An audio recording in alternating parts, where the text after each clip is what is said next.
Selamat siang Pak, salam Fransiskus. Kami dari kelompok 3 akan mempresentasikan mengenai aku memiliki suara hati dan kebebasan. Pengertian dari suara hati. Suara hati merupakan daya atau kemampuan khusus seseorang dalam membedakan perbuatan yang baik dan yang tidak baik. Suara hati membawa seseorang menyadari akan kewajiban dan tanggung jawab dirinya, baik sebagai makhluk pribadi, makhluk sosial, maupun makhluk Tuhan. Dalam kitab Kejadian, manusia disebut sebagai citra Allah yang diciptakan sesuai dengan gambar dan rupa Allah. Kejadian 1 ayat 26. Kodrat manusia sebagai citra Allah menegaskan bahwa manusia dianugerahi berbagai keistimewaan dibandingkan dengan ciptaan lainnya. Salah satunya adalah bahwa manusia memiliki kehendak dan kebebasan yang disebut sebagai otonomi manusia. Tanggung jawab atas kebebasan pribadi manusia, otonomi tersebut dihayati melalui keputusan hati nurani atau suara hati. Jika kebebasan hayati sebagai tanggung jawab, maka manusia memiliki kesadaran moral. Hati nurani dapat diartikan secara luas dan secara sempit sebagai berikut. Yang pertama, hati nurani secara luas dapat diartikan sebagai keinsafan akan adanya kewajiban. Hati nurani merupakan kesadaran moral yang timbul dan tumbuh dalam hati manusia. Yang kedua, hati nurani secara sempit merupakan penerapan kesadaran moral dalam suatu situasi konkret yang menilai suatu tindakan manusia atas baik buruknya. Hati nurani tampil sebagai hakim yang baik dan jujur, walaupun dapat keliru. Cara kerja suara hati. Sebelum bertindak, ia akan berfungsi sebagai petunjuk yang mengingatkan kita bahwa ada yang baik dan ada yang buruk. Sesungguhnya kesadaran moral semacam ini sudah ada dimiliki setiap orang dewasa. Pada saat-saat menjelang bertindak, ia bertindak sebagai hakim yang menyuruh kita melakukan yang baik dan melarang atau menghindari yang jahat. Selama perbuatan itu belum selesai, suara hati akan bekerja terus antara menyuruh melakukan yang baik dan melarang melakukan yang jahat.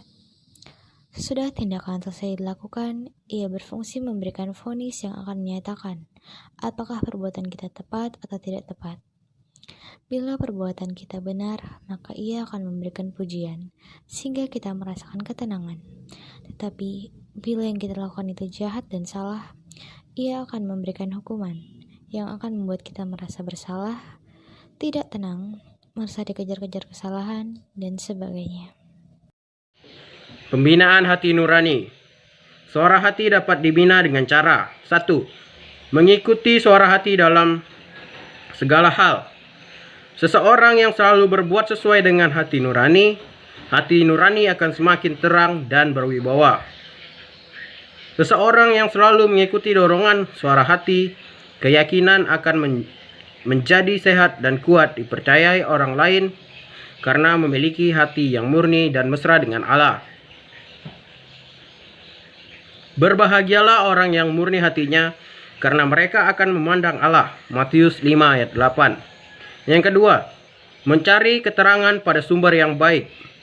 Dengan membaca kitab suci, dokumen-dokumen gereja, dan buku-buku lain yang bermutu. Dengan bertanya kepada orang yang punya pengetahuan atau pengalaman dan dapat dipercaya. Ikut dalam kegiatan rohani, misalnya rekoleksi, retreat, dan sebagainya.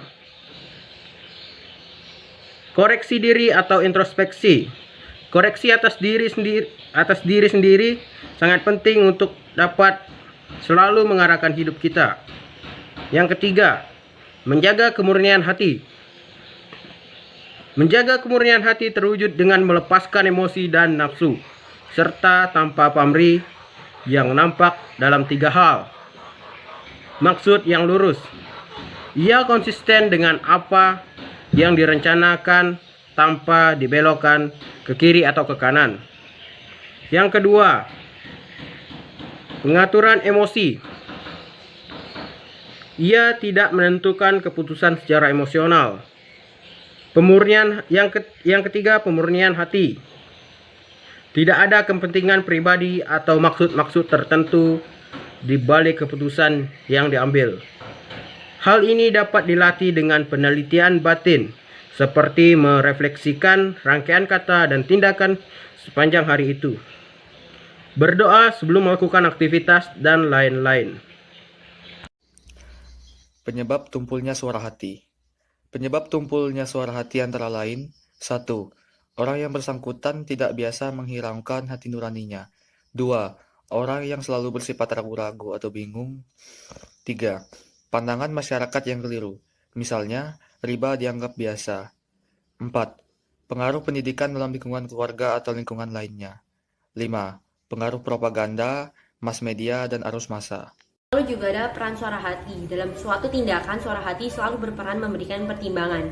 Biasanya jika sesuatu hal itu dianggap baik, maka suara hati cenderung untuk meminta kita melakukannya. Tetapi jika sebaliknya, suara hati cenderung akan melarang. Suara hati selalu bersifat memberikan peneguhan atau evaluasi. Suara hati selalu bersifat objektif dan normatif. Artinya suara hati merupakan cerminan dari hal yang menjadi pertimbangan umum di lingkungan masyarakat. Baik, sekian presentasi dari kelompok kami tentang aku memiliki suara hati dan kebebasan. Jika ada salah kata, mohon dimaafkan. Terima kasih telah menyaksikan. Salam Fransiskus Pace Bene, Tuhan Yesus memberkati.